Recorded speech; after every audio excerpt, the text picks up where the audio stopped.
Question number 5 for a thin lens of constant focal length p। काम की बात इसमें constant focal length p। The object distance x and the image distance y are related by the formula 1/x + 1/y is equal to 1/p।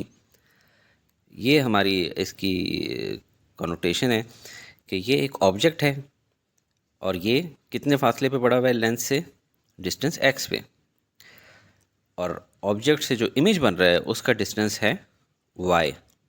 जाहिर है object को आगे पीछे करेंगे तो इमेज भी आगे पीछे होगा, तो ज़्यादा ही बात है y डिपेंडेंट है x के ऊपर, और जो हमारा लेंस है इसकी जो फोकल लेंथ है वो कांस्टेंट है, उसको कह रहे हैं p।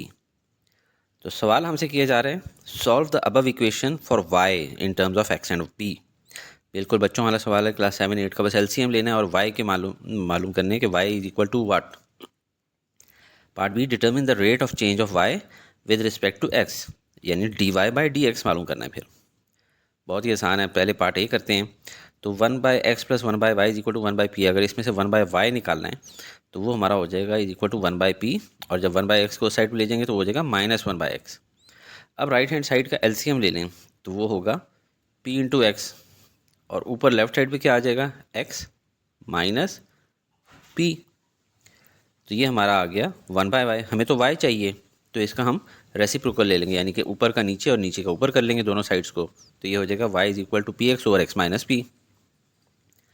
अब हम लोगों को चाहिए डेरिवेटिव, तो इसको हम लोग इस तरह लिख सकते हैं जिस तरह क्वोशंट रूल में लिखते थे, y is equal to u/v, क्योंकि इसके ऊपर क्वोशंट रूल अप्लाई होगा। और u हम लोग लिख रहे हैं px की जगह और v लिख रहे हैं x - p की जगह। अब dy/dx अगर करना है तो वो हो जाएगा dy/dx ऑफ u/v। और क्वोशंट रूल के लिए मैंने आपको जो जिंगल सिखाई थी वो क्या थी, low D high minus high D low, square the bottom and there we go. यानी सबसे पहले बॉटम को स्क्वेयर कर लेना है और ऊपर लो यानी जो लो है वी है, डी हाई यानी डेरिवेटिव ऑफ द हाई यानी यू का, माइनस हाई यानी जो ऊपर चीज़ है एज इट इज़, डी लो यानी जो नीचे चीज़ है वी, उसका डेरिवेटिव ले लेना। अब देखते हैं वी, पहले नीचे लिख लेते हैं वी स्क्वेयर, x - p का स्क्वेयर। अब v ही ऊपर आना है, x - p। u का डेरिवेटिव, u क्या है p × x, तो इससे हमारे पास आ जाएगा p। ये p कैसे आ गया, देखें अगर x हो तो सिंपल उसका डेरिवेटिव होता है 1, कांस्टेंट होता है, क्योंकि ये एक लीनियर फंक्शन है, x की पावर 1 है। अगर 2 × x हो यानी कांस्टेंट भी साथ में मल्टीप्लाई हो रहा है तो इसका जो डेरिवेटिव होगा कांस्टेंट एज इट इज़ रह जाएगा, जब मल्टीप्लाई हो रहा है तो कांस्टेंट एज इट इज़ रह जाता है, तो 2 आ जाएगा। अगर 3x² होता तो 2 इधर आके 3 से मल्टीप्लाई हो जाता और x की पावर 1 कम हो जाती, 6x।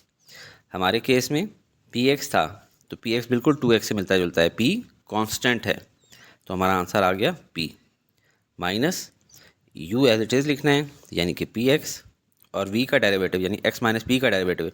अब देखें ये कांस्टेंट अलहदा लिखा हुआ है, बीच में माइनस है, तो कांस्टेंट का डेरिवेटिव तो 0 हो जाएगा और x का derivative 1।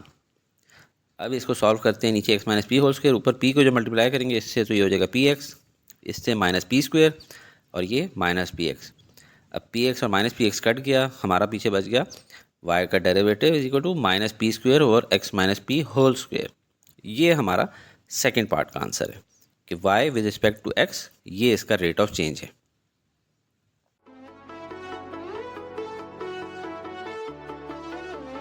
Study with me, a learning experience.